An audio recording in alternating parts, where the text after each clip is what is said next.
মনে রাখবেন, লন্ডন আমেরিকার আইন দিয়ার ভারতের পানি পড়া দিয়া ৫৬,০০০ বর্গ মাইলের ৫৬ ইঞ্চি মাটিতেও শান্তি প্রতিষ্ঠিত করতে পারবেন না।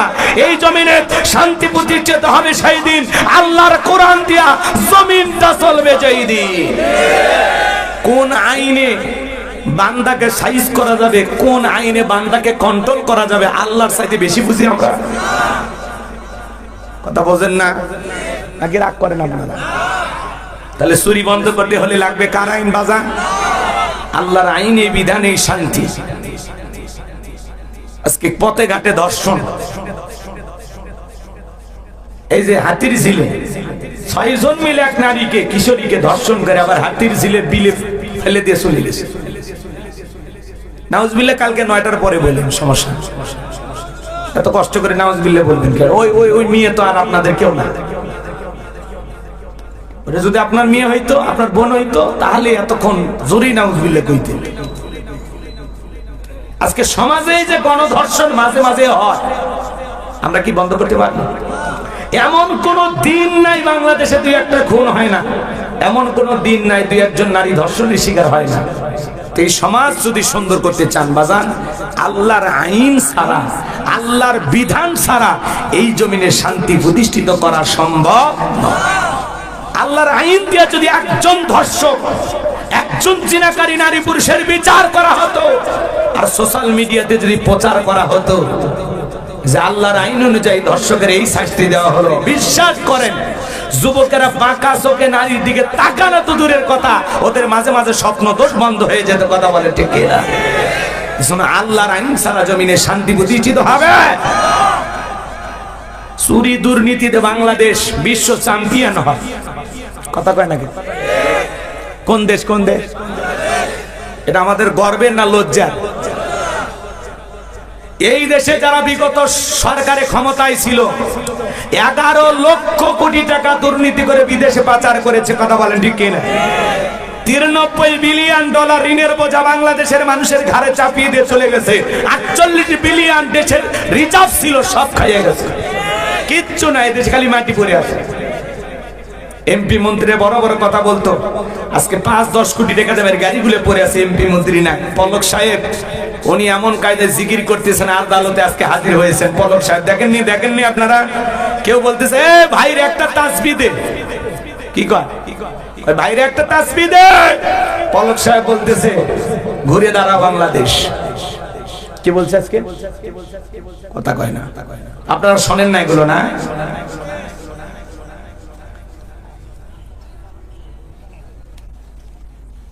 বলতেছে রুখে দাঁড়াও বাংলাদেশ। পলক সাহেব জিকির করতেছে, কি যেন তাসবিহ পাঠ করতেছেন। এই জন্য লোকজন বলতেছে এ ভাইকে একটা তাসবিহ দে, তাসবিহ দে। বুঝেন নাই? একটা তাসবিহ কিনে দেওয়ার জন্য বলতেছে। উনি তখন বলতেছে ঘুরে দাঁড়াও বাংলাদেশ, রুখে দাঁড়াও বাংলাদেশ। তো ভাই আপনারা তো ছিলেন, আবার কেমনে রুখে দাঁড়াবেন? এই কায়দায় কত নিরীহ আলেমদেরকে আপনারা এইভাবে আদালতে হাজির করেছিলেন। আজকে আপনাদের চেহারা দিকে তাকা যায় না। ক্ষমতায় যখন ছিলেন হিরোর মতো চেহারা, নায়কের মতো চেহারা, আর এখন আদালতে যখন আপনাদের দেখি মায়া লাগে। কথা কয়? এমপি মন্ত্রীরা আছে ভাই, কেউ জেলখানায়, কেউ না হলে দেশের বাইরে, অনেকে পালিয়ে গেছে। আছে বাজার আছে। মন্ত্রীরা সব কোথায় গেল, এমপিরা সব কোথায় গেল, কোথায় কাদের কাকা? ওদের সারা দেশটা এখন লাগে ফাঁকা ফাঁকা। পালাবো না, পালাবো না, পালাবো না, পালাবো না, যাই না তাদের দেখা। ওদের সারা দেশটা এখন লাগে ফাঁকা ফাঁকা। আইন মন্ত্রী আটকে গেল আইনেরই ফাঁকে, দাড়ি সারা দরবেশটারে ভণ্ড ভণ্ড লাগে। শুনেছি ভাই কত নেতা নেত্রী খাইতেছে ভাই রান্দা, বিচারপতি কালামানিকের ফাটিয়েছে নাকি আন্ডা। এটা আমার খবর না, মিডিয়ার খবর। এই বিচারপতি শামসুদ্দিন মানিক আল্লামা সাইদি হুজুরকে মৃত্যুদণ্ডের রায় দিয়েছিল। আমরা বলতে চাই ওই একই ট্রাইব্যুনালে বিচারপতি নামের সেই কুখ্যাত কালামানিককে মৃত্যুদণ্ডের রায় দিতে হবে, দিতে হবে, দিতে হবে। ১১৬ জন আলিমের তালিকা করে দুদকের কাছে জমা দিয়েছিল। আমার রোল নাম্বার ছিল ২৩। আমি কত নাম্বারে ছিলাম? আপনারা চেনেন না? ওরা ঠিকই ছিলেন। যারা আলেমদের তালিকা করেছিল আজকে বিনা তালিকা ওরা জেলখানায়। কার খেলা? ছাত্র আন্দোলনের সবাইকে রাজাকারের বাচ্চা বলে গালি দিয়েছিল। টকশোতে আমার বোনকে অপমান করে রাজাকারের বাচ্চা বলেছে। উনি একমাত্র ভালো বাচ্চা ছিল। কথা কয় না? সিলেটের মানুষ যে আপ্যায়ন দিছে ভাই খুঁজে পাওয়া যায়নি। কথা কয় না?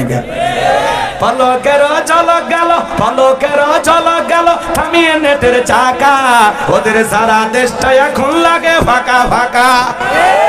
কোথায় গেল সংসদেতে মমতাজের গান, কোথায় গেল হযরত বালা স্বামী ওসমান।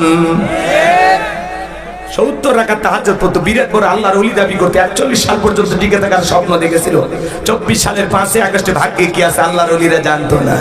মাইক পালে বলতে খারাপ খেলা হবে।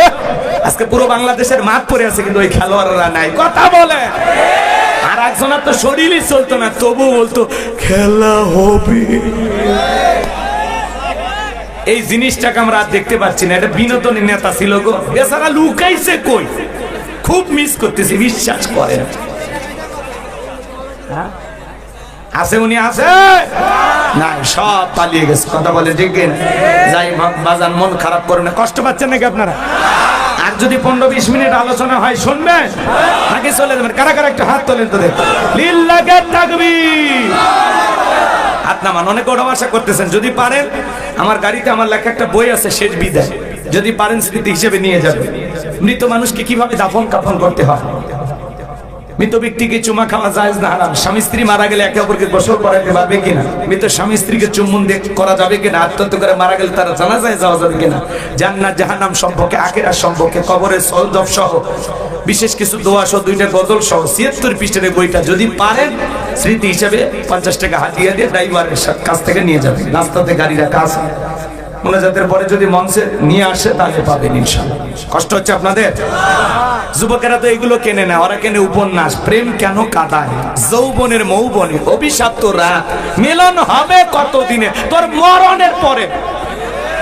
এগুলো আজে বাজে উপন্যাস কিলে চরিত্র ধ্বংস হবে। কথা বল ঠিক কিনা? প্রত্যেকটা মুসলমানের ঘরে একটা সিরাত গ্রন্থ থাকার দরকার আছে না নাই? পরিবর্তন হয়ে যাও যুবক। বিশ্বনবীর জীবনের শুরু থেকে শেষ পর্যন্ত তোমাকে আমাকে জানতে হবে। চলেন না সামনের দিকে যাই। তাহলে আল্লাহ রাব্বুল আলামিন বলেন নামাজের মতো আদায় করলে 1 নাম্বার আল্লাহ রিজেক্ট দিবেন, 2 নাম্বার সকল ভয় থেকে নিরাপত্তা দিবেন। এই সমাজে নিরাপত্তা আসবে সেই দিন এই দেশের সকল মুসলমানেরা সালাত আদায় করবে সেই দিন।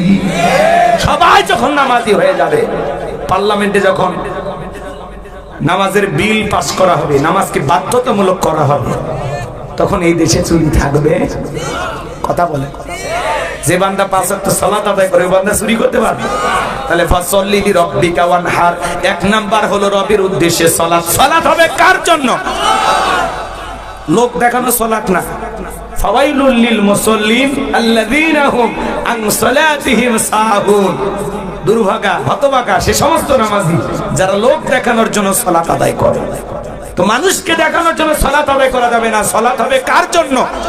5 ওয়াক্ত সালাত, এটা তো রবের বাধ্যতামূলক ওয়ার্ডার, এটা তো ডিউটি। পাশাপাশি রাতের 1টা 2টা 3টার দিকে ওইটা বিবির ভালোবাসা ত্যাগ করে, আরামের বিছানা ত্যাগ করে, ঠান্ডা পানিতে ওযু বানায়া নিরালাই নিবৃত্তিতে যায় নামাজে দাঁড়িয়ে যায় যারা আল্লাহর প্রিয় গোলাম, তারা যারা তাহাজ্জুদের সালাত আদায় করে, আল্লাহ তাদের মর্যাদা বাড়িয়ে দেয়। বলেন সুবহানাল্লাহ। ওয়াল্লাযীনা ইয়াবিতুনা লিরাব্বিহিম সুজদান ওয়া কিয়ামা, যারা রাত্রি জাগরণ করে আমি আল্লাহকে সিজদা দেই, আমি আল্লাহর জন্য দণ্ডায়মান হয়। গভীর নিশীথে আপনি নামাজে দাঁড়িয়ে যাবেন কার জন্য? জোরে বলেন কার জন্য? এমন নামাজ পড়বেন তো ইনশাআল্লাহ। আপনি যখন তাহাজ্জুদের যায় নামাজে ফিসফিস করে যে আওয়াজ না, আপনার এই ফিসফিস আওয়াজ আরশে আজিম পর্যন্ত পৌঁছে যাবে। একটু সুবহানাল্লাহ জোরে বলেন। এদেশে আমার সময় তো নাই, ওই জন্য লম্বা করতেছি না। এদেশে নামাজি আছে 5 রকমের, 5 ধরনের নামাজি পাওয়া যায়। একটা হলো 5-এর, 7-এর, খাটের, ঠাটের, ভোটের। রাগ করেন মানে আমি আবার এদিক ওদিক হাত নাড়াচাড়া না করলে ওয়াজ করে শান্তি পাই না। রাগ করেন নাকি আপনারা? 5-এর, 7-এর, ঠাটের, খাটের, ভোটের। বুঝলেন না তো? বুঝিয়ে বলবো, শোনেন। নিয়মিত যারা 5 ওয়াক্ত সালাত আদায় করে তারা খাঁটি মুসলমান, নির্ভেজাল মুমিন। তার মানে নিয়মিত যারা 5 ওয়াক্ত সালাত আদায় করে এরা হলো পাঁচের মুসল্লি। নিয়মিত 5 ওয়াক্ত সালাত আল্লাহকে খুশি করার জন্য আজ থেকে কারা কারা আদায় করবে হাত তুলে দেন। আল্লাহ আমাদের সবাইকে 5 ওয়াক্ত নামাজি বানায় দেন। জোরে বলেন আমিন। আরেকটু জোরে বলেন আমিন। আজ থেকে জামাতের সহিত 5 ওয়াক্ত সালাত আদায় করব তো ইনশাআল্লাহ। হাত নামান, এদিক খেয়াল করেন। 7 দিন পরে পরে জুমার সালাত আদায় করে যারা, লাইফ সাপোর্টে বেঁচে থাকা মুসলমান তারা। কোন সাপোর্টে? শুনে 7 দিন পরে জুমার নামাজ পড়বে যা, মসজিদে টাইসে ধুলে পড়ে আছে, কয় হুজুর এই যে ধুলে বেতনটা না হালাল করেন, খাচ্ছেন আর বলের মতো মোটা হচ্ছেন। মসজিদে ধুলে পরিষ্কার করার দায়িত্ব কি হুজুরের? আর দুনিয়ার মানুষ নাই, সব দায়িত্ব ওনার একা। এই ছেলে শোনো, মসজিদের টাইসে ধুলে আছে, এটা পরিষ্কার করো। আল্লাহ তোর অন্তরে যেরকম এই ধুলের মধ্যে যদি ময়লা থাকে, গুনাহ থাকে, আল্লাহ মাফ করে দেবে। তোর অন্তরের ময়লা আল্লাহ পরিষ্কার করে দেবে। কথা বলে ঠিক কিনা? 7 দিন পরে পরে জুমার সালাত পড়। আচ্ছা, জুমার 2 রাকাত ফরজ, আসর, মাগরিব, এশা, ফজর, এগুলো কি বলেন? এগুলো দরকার নাই। খালি জুমার 2 রাকাতের সালাম, আসসালামু আলাইকুম, আসসালামু আলাইকুম, সালাম ফিরাইতে দেরি, মসজিদের বাইরে আর পা রাখতে দেরি না। 4 রাকাত সুন্নাত পড়ার দরকার নাই, ওটা বাড়ির যে বউক সাথে নিয়ে পড়ে জামাত করে নাকি? এই ছেলে, যুবক শোনো, তুমি 2 রাকাত জুমার সালাত আদায় করলা, আসর, মাগরিব, এশা, ফজর কেন পড়ো না? এগুলো কি ফরজ না? তাহলে কেন পড়ো? আজকে বাংলাদেশে জুমার নামাজের জন্য মসজিদ ভাঙিয়া 2 তালা, 3 তালা, 4 তালা করে, আর ফজরের নামাজের সময় এক কাতার মুসল্লি পাওয়া যায় না। এমনও মসজিদ আছে মুয়াজ্জিন একাই আযান দিয়ে একাই নামাজ পড়ে। এক এলাকায় এক হাজী সাহেব বিয়ে বাড়িতে বেড়াতে গেছে, আযান হচ্ছে, আল্লাহু আকবার, আল্লাহু আকবার। আযান শোনার পরে বলতেছে, বিয়াই আমি 3 বার হজ করছি, ত্রিপল হাজি, জামাত ছাড়া নামাজ পড়ি না। মসজিদটা দেখায় দেন একটু, যায় কয় সোজা যা, ডানে যা, বামে, উত্তরে, ওটাই মসজিদ। কথা। এবার মসজিদে গেছে, যায় দেখে মসজিদের গেটে তালা, কিন্তু আযান হচ্ছে। কি হচ্ছে? এদিক ওদিক তাকায়, আযান কোথা থেকে হয়? দেখে সাইটে মুয়াজ্জিনের ঘর। এইবার একটু জানালা ছিল, ওই ফাঁক দিয়ে তাকায় দেখে হুজুর ল্যাপের ভিতর শুতে থেকে আযান দিচ্ছে। আযান দেওয়া শেষ, হাজী সাহেব জিজ্ঞাসা করছে, হুজুর ল্যাপের ভিতরে শুয়ে থেকে আযান দিলেন, ব্যাপারটা কি? তখন বলতেছে, আগে আপনি আমার প্রশ্নের উত্তর দেন, আপনি মানুষ না ফেরেশতা? তখন বলতেছে, কেন? কয়েক বছর ধরে এই জায়গায় ইমামতি করি, ফজরের নামাজের সময় একজন মুসল্লিও আসে না, এই জন্য আপনার কাছে শুনতে চাইছি যে আপনি মানুষ না ফেরেশতা? তখন বলতেছে, ভাই আমি হাজী মানুষ, এলাকায় দিয়েই বাড়ি, বেড়াইতে আসছি, আমি একজন মানুষ। তাহলে চিন্তা করেন, মুসল্লি যদি মসজিদে না যায়, হুজুরেরাও আলসে হয়। কথা কয় না? রাগ করতেছেন নাকি আপনারা? 7 দিন পরে পরে জুমার নামাজ পড়ে যারা, লাইফ সাপোর্টে বেঁচে থাকা মুসলমান তারা, ফজরের নামাজের পরে মসজিদের মাইকে এলান হয়, এই গ্রামের অমুক ব্যক্তি মারা গেছে, ইন্না লিল্লাহি ওয়া ইন্না ইলাইহি রাজিউন। ঘুমত থেকে উঠে সকালবেলা ডেকে বলে, বউ ওই যে বাদশা মারা গেছে, গতকালকে আগের দিনই এলেঙ্গা বাজারে বসে চা খেলেন, চায়ের বিলটা পর্যন্ত দিতে পারলো না, ওই ছেলে নিজে বিল দিল। এত ভালো মানুষ, বেঁচে থাকলে আরো 10 দিন চায়ের বিল দিত। কথা কয় না? তাড়াতাড়ি পাঞ্জাবি ধুয়ে দেওয়ার জানাজায় যাওয়া লাগলো, কি ফজর পড়ছে ভাই? পড়েনি। এইবার জোহরের আজানের পরে বাড়িতে এসে দৌড়ে গোসল সেরে চলে গেছে মসজিদে, যা দেখে হুজুর জানাজা শুরু করেনি, হুজুর শুরু করছে কি? জোহরের 4 রাকাত। তখন বলতেছি, যেহেতু জানাজা পড়ছি, আসছি জোহরের 4 রাকাত পড়ে নেই, আল্লাহু আকবার। ওর উদ্দেশ্য জানাজা পড়া, জোহর পড়া না। কথা বলে। হুজুর যখন লাশটা সামনে রেখে বলে, ভাই কুল্লু নাফসিন যায়িকাতুল মাউত, প্রত্যেক প্রাণীকে মৃত্যুর স্বাদ গ্রহণ করা লাগবে, দুনিয়া চিরকাল থাকার জায়গা না। আপনার দাদা ছিল নাই, বাবা ছিল নাই, আপনিও থাকবেন না, আপনার স্ত্রীর গর্ভে সন্তানটাও থাকবে না। বলে ঠিক ঠিক ঠিক হুজুর। হুজুরের ওয়াজ শুনে আফসোসে মানে এমন হেদায়েত ওই জায়গায় হয় মনে হয় আজকের পর থেকে আর মসজিদ ছাড়বি না। কথা কন না আপনারা, মানে এমন আফসোস অনুশোচনা। কিন্তু ভাই লাশটা কবরে রাখার পরে বাড়িতে এসে টুপি খুলে বিড়িতে একটা টান দিয়ে সব উড়ে আসমান চলে গেছে। ও আর আসরে আসেনি। কথা কন হুজুর এতই বুঝালো ভাই আজকে এই ব্যক্তির জানাজা, কালকে আপনার পরশু আমার, প্রত্যেকটা মৃত্যু থেকে আপনাকে আমাকে শিক্ষা গ্রহণ করা যায়।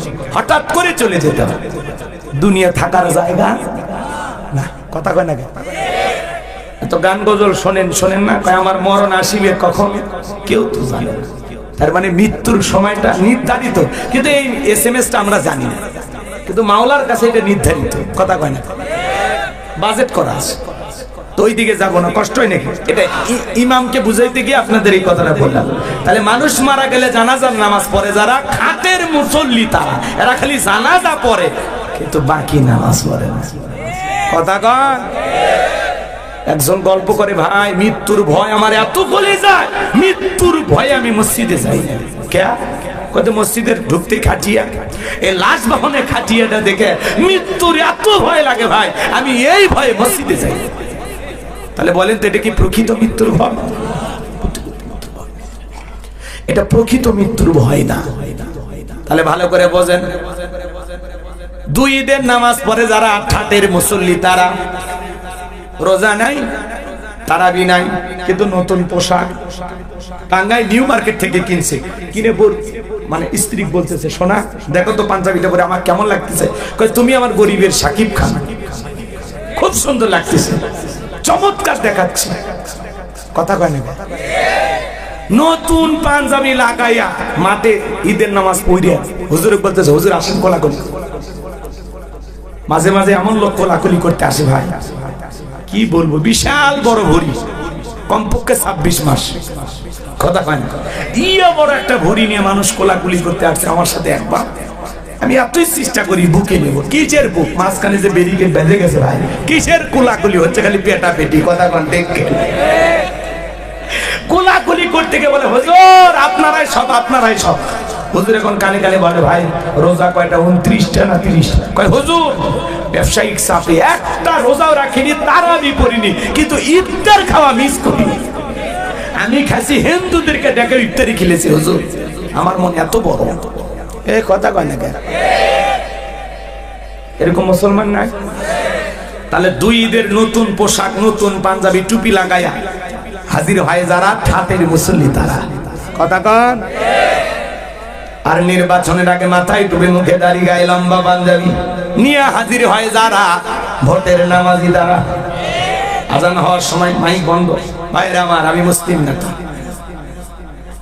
কথা কন।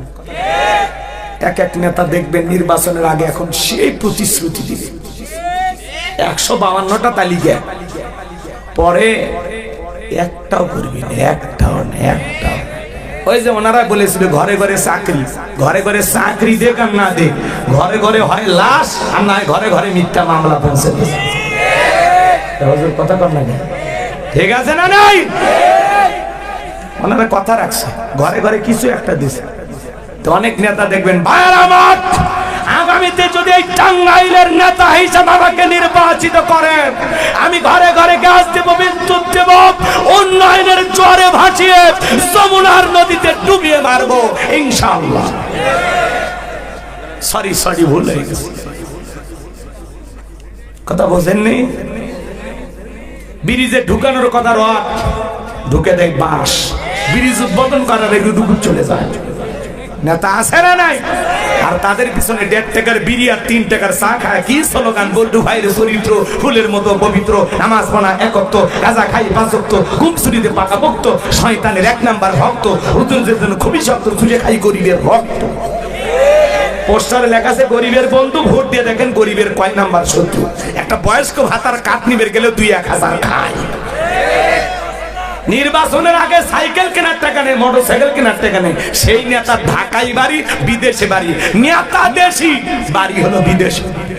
ওরা খালি মুখে মুখে বলে আমার সোনার বাংলা, আমি তোমায় ভালোবাসি, কিন্তু নেতার বাড়ি যা দেখেন, কয় হুজুর এই যে টাইস চাই না, হুজুর এই যে খাট, এটা বহুদূর থেকে নিয়ে এসছে।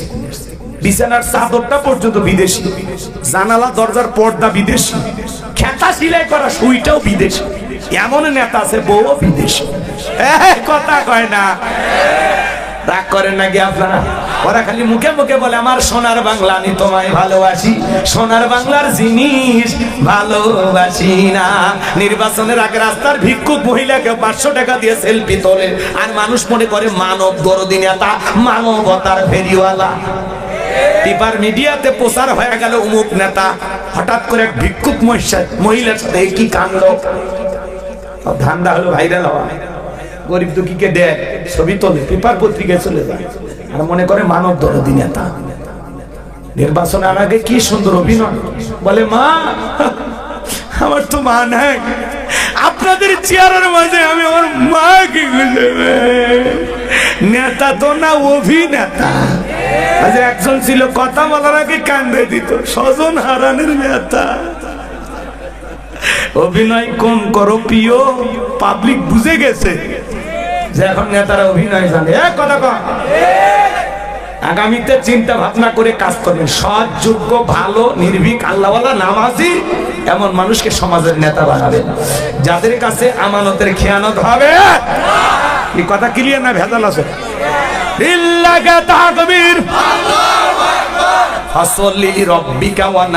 রবের উদ্দেশ্যে সালাত আদায় করা লাগবে।